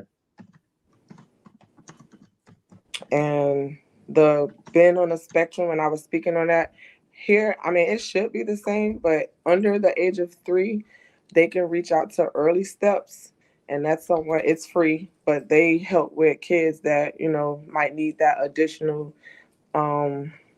classroom setting. I have numbers for here. I can give the number. It's 386. Okay. 873-0365. And then if they're over the age of 3, it's called Child Fine. And their number is 386-255-6475. Okay, cool. All right. Thank you so Phenomenal. much. That was so informative. Thank you guys for having me. Absolutely. I appreciate you. Thank you for coming. Anytime. Okay, cool. So I can put that up in the chat. Yeah, like I said, thank you so much. Thank you for doing, making sure that the community is being held tighter than a lot of people are, a lot of people have given up on the community. Just to see that you keep the same passion. I know a lot of educators are fighting against the system because, their passion wants to help them do more for the children. Their passion wants to help them educate more than children. And then they have a school system that is programmed to push them from basically classroom to prison. So it's a school to prison pipeline. And we do have educators out there that are trying their best, fighting against the parents to make sure that they don't end up on that path towards prison. And you are one of those educators that you're trying your hardest and doing a good job at it to keep those children out of harm's way and out of that system that they're designed to be in this school realm, right? So I definitely, my hat's off to you. Thanks for being an amazing person. Thanks for being an amazing friend. Thank and you. anytime you want to come back and give us some update later on when it's closer to school, you can always come back on closer to school if you have more resources or whatever. Just holler back at us. We can bring you back on and get these parents ready for school year this year and all the new things that need to be implemented as well. No problem. Will do. All right. All right. Thank you so much. Appreciate you. Have a great one. You too. Thank you. All right. Nice. Yes, sir. Nice. All right. Yeah. All heroes don't wear capes. All heroes don't wear capes, man. There you All go. heroes don't wear capes. So I do want to jump into this next our next topic, which is the Trendly Weekly topic, which I think is much needed because we're talking about these going to school. I've seen some women wear this heading and dropping their children off to class, and I don't know where this culture is coming from, but it's starting to get a little out of hand. So this is AD. If you don't know who AD is, they have a show called Love is Blind, and she got publicly embarrassed because she was up on the podium. At the end when they get to marry, they come to the altar and they see if they want to marry the person or they don't want to marry the person. And the guy she was with end up bringing her to the podium, up there holding hands, thinking that they were going to get married. And he said, "Nah, I don't want to do it. I'm not ready." And she was publicly embarrassed about it. And then the reunion show, she comes on the reunion show with the dress like this. And this is the dress from another angle. And you can basically, there's no way that I should see your tits with nipple rings through your dress. And this is the show, this is one of the largest platforms because the regular show brings in numbers, but a lot of times people watch the reunion show because they don't want to go through the whole scenario of the whole show. So they'll come and watch the reunion show to see what is really going on or what was the final thing that happened. This is where the juiciest gossips come and everything.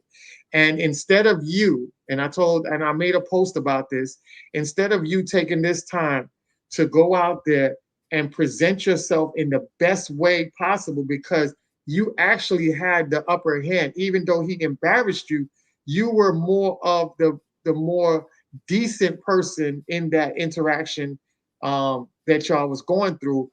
You had less things about you to work on. You still have some things to work on about you, but the guy you were dealing with was a complete typical dude who was just manipulative and taking advantage of what the situation was. And he just kept playing you on national TV. The dude had a lot of issues going on, but instead you could have recuperated from that, took the sympathy that a lot of people out there saw for you, also the men out there that were looking at you that said, you know what, she's a dope woman. That dude, that's his loss. Let me go out here and see if I could shoot my shot. Now, instead of a guy wanting to shoot his shot, he's like, yo, what, I see why the dude don't want to marry you. Because you come up here with a dress like that. So you should have turned that around, came out with a nice, elegant dress, came out real sophisticated, talking the talk, saying, hey, I forgive him for what he did. We move on. And I'm just out here ready for the guy that wants to love me and everything I bring to the table. Man, your value, your market value would have shot through the roof. You would have had guys calling you left and right to see what's up, to shoot their shot. Instead, you turned it right around to wear a dress like this to prove to the guy who disrespected you on national TV that he missed out, and this is what you missed out on. And I've talked about, women that do that have been humiliated by guys, have been rejected by guys, and want to prove to that guy that he missed out. And in reality, he don't care if he missed out or not. He just never wanted you in the first place. So I wanted to show that, and I wanted to show this because Ashanti has been with what's his name? Nelly. And they've been going and doing their thing, and now she's come out like this on the runway, and I'm like, come on, man, where's the class? Where's the decorum? You're dealing with a dude now. He never wanted to have a baby with you or marry you, and now y'all back together and you're doing this foolishness now. It's like, when does this stop? And I'll land my plane on that, man. And then to Sierra, I didn't get the Sierra joint, but I know Major, you posted up on the Sierra, so I know you want to speak on that as well. Yeah, man. I mean, it's just a race to the bottom, where you have this common thread of these women that basically what it really is they've gone this long in their life without any structure, without any guidance, without any leadership. And this is the end result. You know what I'm saying? I do what I want to do. I do what I want to do. And when you have that flaw, because it is a tragic flaw, when you feel like you can just do what you want to do all the time, you end up doing things that you shouldn't do. You end up doing things that are just unwise, and becoming a part of this culture where it's cool for a woman to carry herself like garbage. That's fly now. You know what I'm saying? And it's truly sad and disappointing to watch, the decline of, young women as a group, namely young Black women, and look, I love sisters, not, taking a shot at Black women. However, this is a behavior that I'm noticing that is becoming normalized among Black women. It doesn't have to be all of them in order for it to be a problem. Hell, all the Germans weren't Nazis. It was enough of them that were Nazis for it to be a problem. That's the point. Because that's the argument that people are going, well, it ain't all of them. Shut up. Just shut up. You know what I'm saying? You see, like I see, how different this is. I had a few women that were triggered this week on the post that I made about Sierra. Why are you talking about it? She happy and she with her husband. And shut up. Just shut up. What are you talking about? And I said to one of them, because she's like, why it's a problem? She with her husband, da-da-da-da. And I explained to her, because this is what I'm starting to do, especially with some of these old birds. This is what I'm starting to do. You know why it's a problem? It's a problem for the same reason that it was a problem when you were a child. Yeah. That's why it's a problem, because that your mama taught you better than that. Your mama see you wearing some shit like that, they tell you to take your ass in the house and put on some clothes. It's no different now. Just because white feminists put this battery in your back and told you it was cool and told you it was empowering and your dumb ass bought it doesn't mean anything. It's still the same thing. It's still the same trash. You're still over-sexualizing yourself. My bad. I thought that women went through a whole women's suffrage movement so that they could get respect and not be sexually objectified. Then you go Yeah. out here and sexually objectify yourself like a dumbass. And then when somebody calls you out on it, they're wrong. It makes no sense. I'm extremely disappointed in Ashanti, because Ashanti don't have to do this. Ashanti is a legend. You understand what I'm saying? And she's out here trying to compete with women half her age for what? It ain't there no more, shorty. It just ain't. When you're talking about this woman, yeah, she showed exactly why that man didn't want to marry her. And that's another thing. I was talking to my wife about this a couple weeks ago. Again, going back to the K. Michelle conversation. We were watching an interview with K. Michelle, and she's talking and she's making all kinds of sense and she's making all kind of points. And then somewhere in the middle of the interview, she just devolved into this degenerate idiot.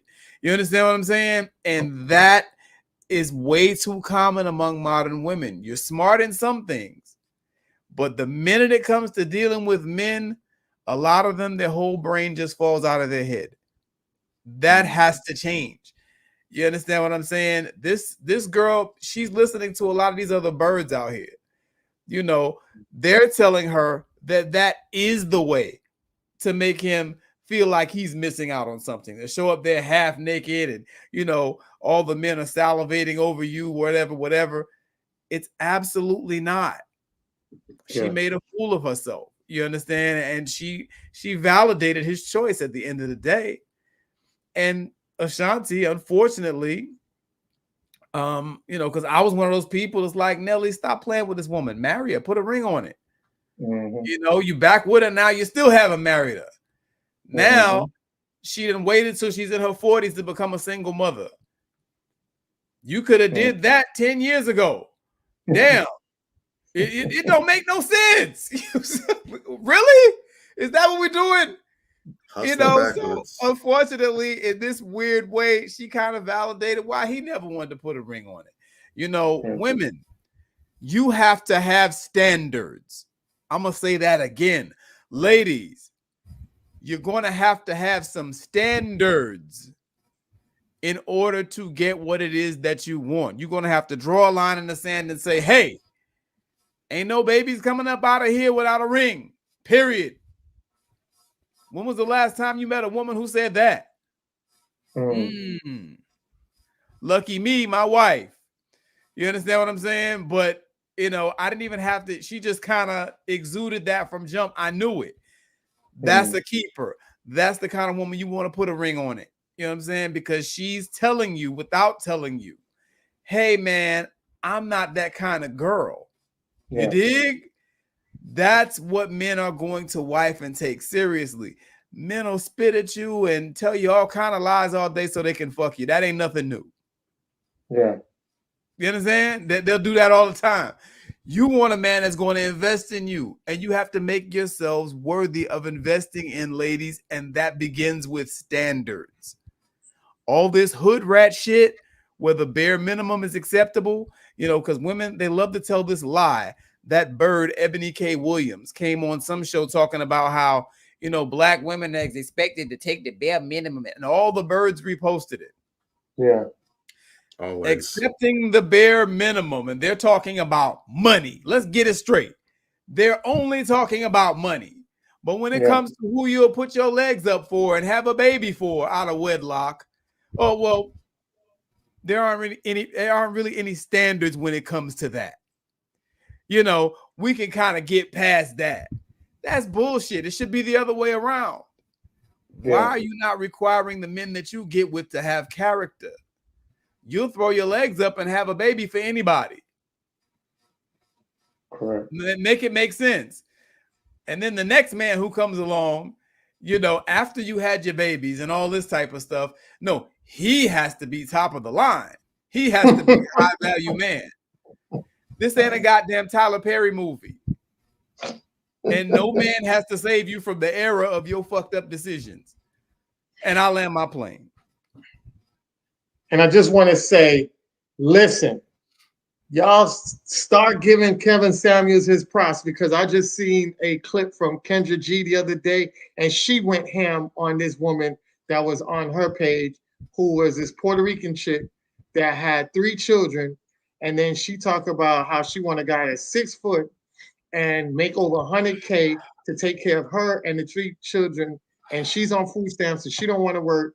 And so Kendra was like, "Hey, what happened to the other guys?" You know, she was like, "Well, they not in the picture no more." And she's like, "Okay, so if they're not in the picture no more, why you think that somebody who's making that type of money is going to step up and take care of you and your 2 children, and you don't have much to offer?" The girl is built like Jabba the Hutt. She's laying in the bed like Jabba the Hutt. And I land my plane on that. Yeah, okay. I mean, you can't make this stuff up. You dig? Yes. Give that man his props. Kevin Samuels was everything because he really brought this conversation to the forefront. You're right. Give that man his props. Real talk. What you got, Bobby? Man, I don't know what the point of that whole Hollywood writers strike was, because in a lot of cases the jokes just write the damn selves. Don't need Chat GPT and AI. Don't need no Hollywood writers. Sometimes you just need to sit there and let life write the jokes because we got funny. Material. Yes, they're funny. They're not funny, but they're funny. Hilarious. Yes. Look, man. The art of hustling backwards is very much a thing. Yeah. And we have some masterclass hustlers out there that are completely in reverse. Yeah. What I will say, and this will be my only knock on those situations, is men. As per usual, I gotta tug our chain. I gotta put the Sandman cane and yank us back in line. Yeah. When you see these women that are not wife material, you know they're not wife material. Yes. Continue to not give them that ring. Continue to not wife them. Continue to not lock them down in that fashion. Absolutely. Do not reward bad behavior, because then they go and turn around and do exactly what this woman's saying. Well, Ashanti man like you. What's their prep? Well, Sierra man like it. What's the problem? Understand, when these women have a man on their arm, all you are doing is validating and justifying them. They're saying that there's absolutely nothing to stop them from getting what they want. Now, they haven't made the ultimate goal. They haven't made it down the aisle. But just having a man there as a male voucher sends a signal, and it's right. You are ensuring these women are not going to have lonely beds. However, from a greater societal perspective, that does not help the community, because we need these women to remain single as hell and childless as hell on top of that, to send the message that we do not want to build with this. Real talk. If this, and I keep maintaining this, you can say all you want to about how marriage is for everybody. Everyone doesn't desire marriage. Cool. I respect that. I understand that. And I agree with that. However, do not be giving these women out here the consequences of these committed relationships like that. If you know damn well you had no intention of marrying her, or marriage isn't your thing, don't give her no child. Truth. Do not go ahead and get no long-term committed relationship, because what you're doing is you're confusing these women. I've said before, and this is one of the hills that I'm willing to die on. I already got my gravestone picked out. I already got the first and last month and the security deposit down on a nice mausoleum. I already got my casket suit ready and everything. I'm good. I live a long life. I'll be buried there. Women, on average, the majority, I will say, in fact, the vast majority of women, I'll take it to that level. The vast majority of women do not have the means by which to differentiate types of attention. Yeah. The same attention a woman will get for dropping her nude pics on Twitter or on the internet, the same attention that she'll get for flashing her cleavage on social media, the same attention that she'll get for posting about completing her graduate degree, or for starting her own business, or for getting promoted as CEO. All of these different types of attention, women process them all the same exact way. Now, there might be some attention that they prioritize over others, But overall, as long as it's a like, a heart, and applause, they really can't care too much how it comes in. In fact, I would say that when they start prioritizing which attention they value more or start screening out certain attention, typically it's from a place of abundance. They're getting from multiple different sources, and so they can afford to be a bit more discriminating and picky about it. But just like with children in school, when you can't get attention for getting good grades, when you can't get attention for getting it the right way, you're going to seek out attention from getting it the poor way, because the worst thing is not getting negative attention. The worst thing is getting no attention at all. The worst thing is getting treated as if he doesn't exist. And I meant to share this with you guys earlier. It was a busy week for me, but I saw a tweet, an older tweet from a person. And if you see the name, it's funny because we talked about this person before. But this woman shared how she felt terrible because apparently she used to be very obese, very overweight, and she lost weight. And then according to her, she had this whole pseudo meltdown about how losing that weight confirmed her biggest fears for her, because she started getting attention that she didn't get when she was that size, where according to her, she wasn't being treated like a human being beforehand, but now that she's lost this weight, now all of a sudden people are treating her like she's a human being and has worth and value, whatever, blah, blah, blah, blah, blah. Nonsense like that. However, she's still out here posting for attention, though. Of course. She's so devastated that she's now finally being treated like a human being. But guess who's right here, wolfing up attention? Right. Like it's going out of style. They love to talk out of both sides of their mouth. They really do. So again, they can't differentiate as long as it's coming in. What was it Drake said? As long as the outcome is income, it's all the same for them. So we cannot be the ones. Yes, they're responsible for what they're doing, but we cannot be the ones putting a battery in their back. Right. When we see these types, it's not enough to just say, yeah, you know what, I'm not going to marry that, or I'm going to wait to see if something changes. Completely withdraw. There are sisters out there that are where they need to be. Go ahead and give them that attention. Go ahead and pour into them. Leave these other ones to the curb. They'll either get right or get left. And either option is good. There you go. Real ass talk. And that has to be the standard. Exactly. Well, it was a great show tonight, boy. Oh man, this was super dope tonight, man. Appreciate y'all for tuning in. Appreciate my hosts out here joining in and definitely chiming in, giving great advice. And definitely to our guest, Tanisha Rose, for enlightening us on so much of why it's so important to breathe life into these young children and the important work that she does in the process as well. You know what I'm saying? But we definitely are going to get into our last topic of the night, which is the crown check. All right. So our crown check for tonight is definitely this queen here, and her name is Daisy Bates. Daisy Bates was a civil rights activist, publisher, journalist, lecturer who played a leading role in the Little Rock integration crisis of 1957. And you don't know about that. That was Bates and her husband were very important figures in the African-American community in the capital city of Little Rock. They published a local Black newspaper, the Arkansas State Press, which publicized violations of the Supreme Court's desegregation rulings. The plan of desegregating the schools of Little Rock was to be implemented in 3 phases, starting first with the senior and junior high schools, and then only after the successful integration of the senior and junior high schools would be elementary schools be integrated. After 2 years and still no progress, a suit was filed against the Little Rock School District in 1956. The court ordered the school board to integrate the schools as September 1957. The battle of the soul of Little Rock had indeed begun, and debates entered vigorously.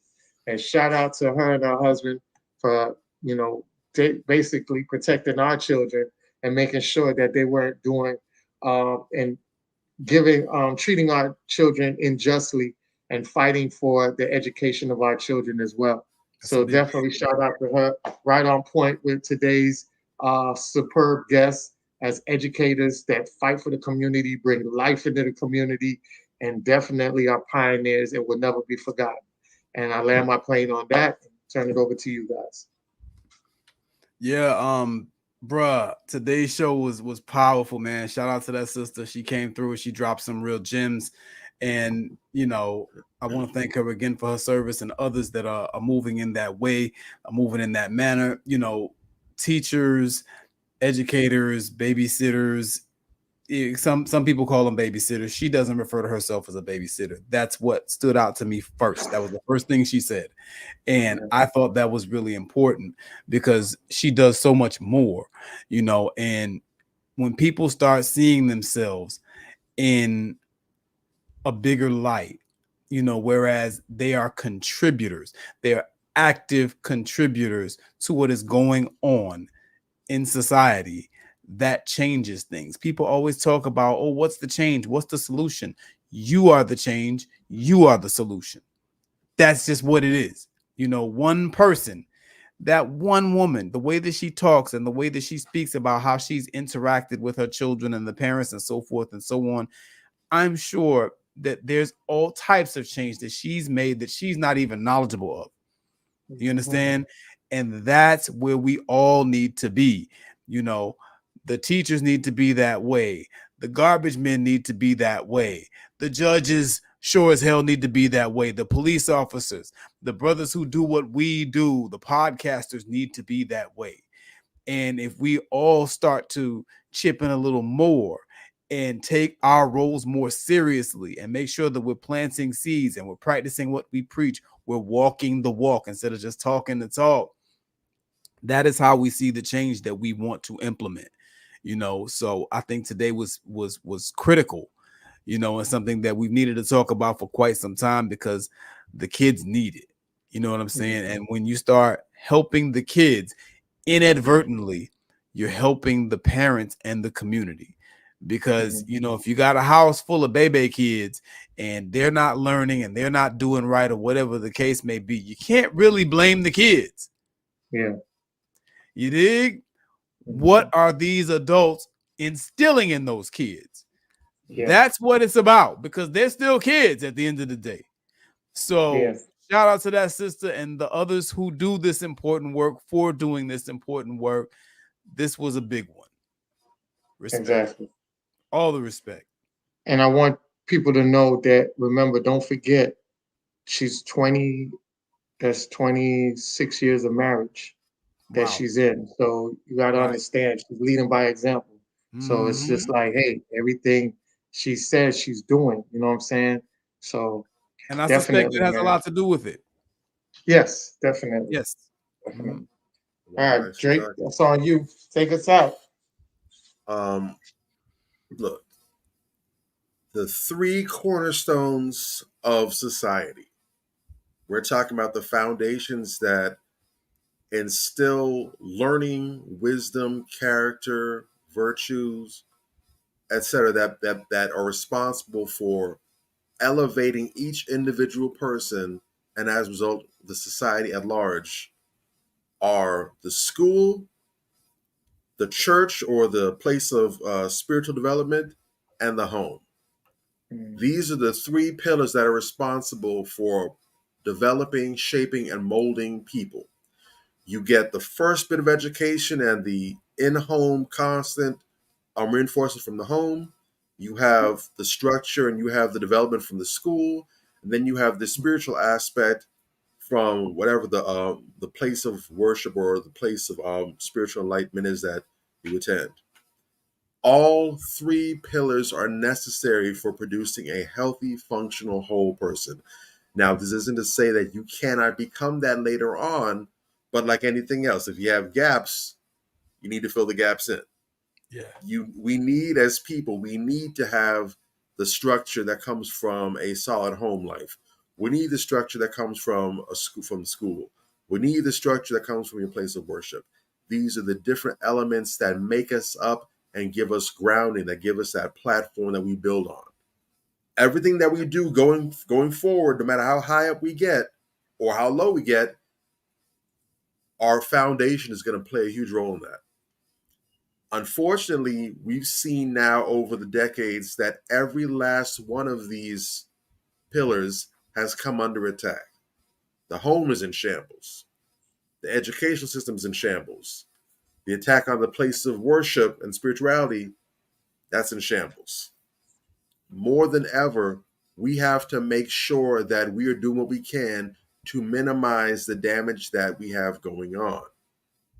Now, there's not a lot that we can do to really control what's happening in the schools because there's policy involved, there's legal aspects.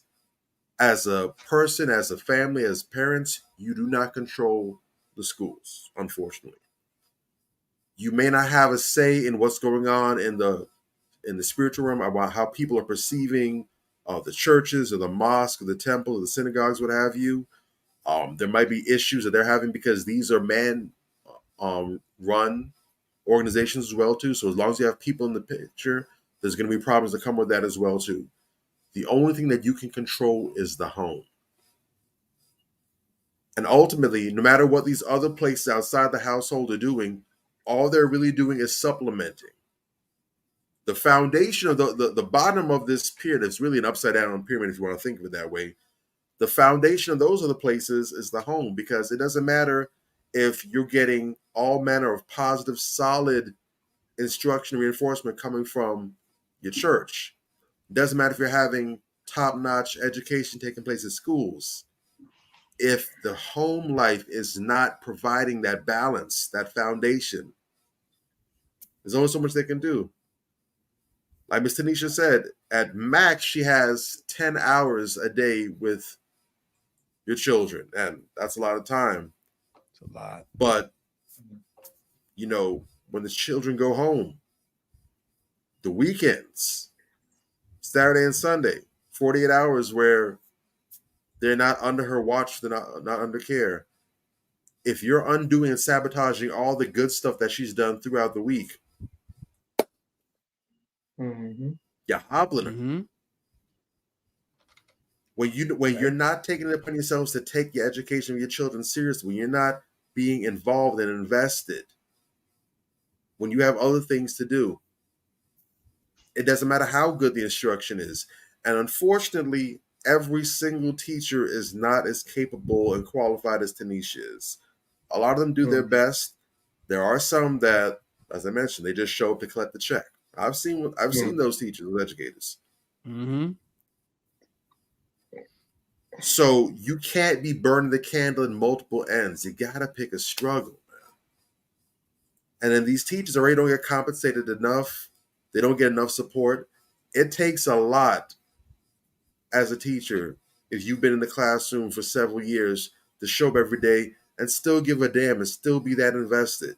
At that point, you're not doing it for the pay, you're not doing it for the benefits, you're doing it because you care about the children that come under your care. You are concerned about the quality of the future, and you're doing your part to crank out the best people, the best human beings that you can. Parents, anyone listening to this right now, if you can honestly look in yourself and say, you know what, I haven't been doing everything that I can do, or maybe I've been doing a good job, but there's the room for improvement, do it. Up the enthusiasm. Start going to these parent-teacher conferences. Start getting to know your children's teachers, the administration.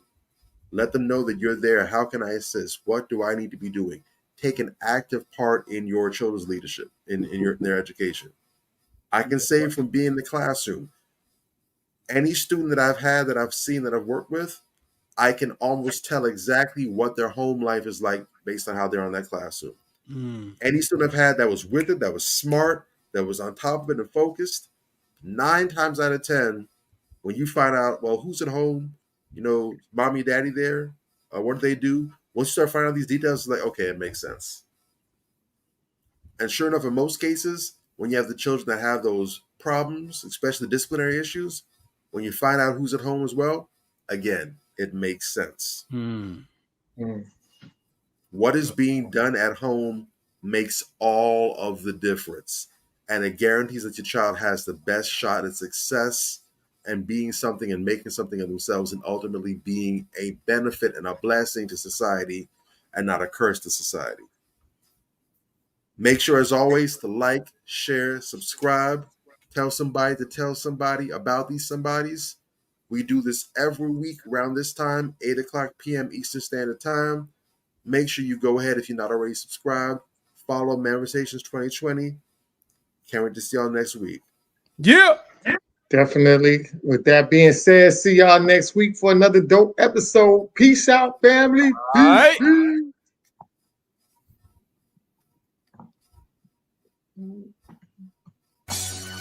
Manifestation. Man up. Manifestation. Man up. Manifestation. Man up. Manifestation. A place where we inform, build, and Man up. inspire. Manifestation. Man up. Manifestation. Man up. Manifestation. Man up. A place where we inform. Manifestation. A place where we inform, build, and Man up. inspire. You gotta eat what you kill. You gotta go out there, you gotta hunt for your meals. We all have that ability to connect with people, to be that motivational person Man up. in somebody's life. You gotta let people know there's certain lines you don't cross, and that there's gonna be consequences if you do. Man up. If you are an adult and you are in a relationship, that person's emotions are not your responsibility. Man up. Manifestation. Man up. Manifestation. Man up. Manifestation. A place where we inform, build, and Man up. inspire. The devil, during slavery, destroyed the masculinity or manhood of the so-called Negro. No man. No man. Right now you got to be trained all over again to be a man. When someone is obligated to do something, it is binding upon them to do it. And failure to do it causes reaction. Man up. Position make you rich. I don't have that type of richness. My richness is life forever. If that people knew that glorious path, if that people knew that glorious path, if that people knew that glorious path, then they would be more inclined to respect themselves. I'm not saying I'm going to rule the world or I'm going to change the world, but I guarantee that I will spark the brain that will change the world. And that's our job, is to spark somebody else watching us. A place where we inform, build, and Man up. inspire. Manifestation. Man up. Manifestation. Man up. Manifestation.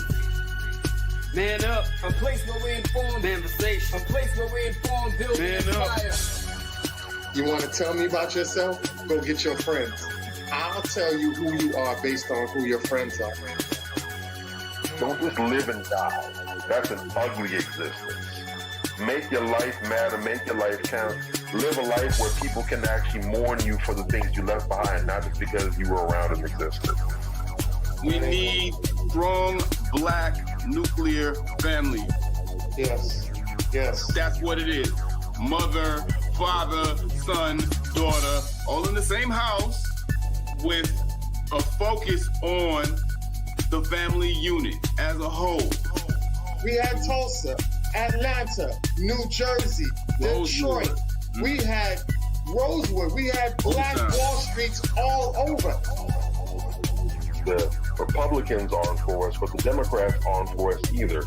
And we should have no alliance to any political party. We only have alliance to what is in our own best A interest. place where we inform, build, and inspire.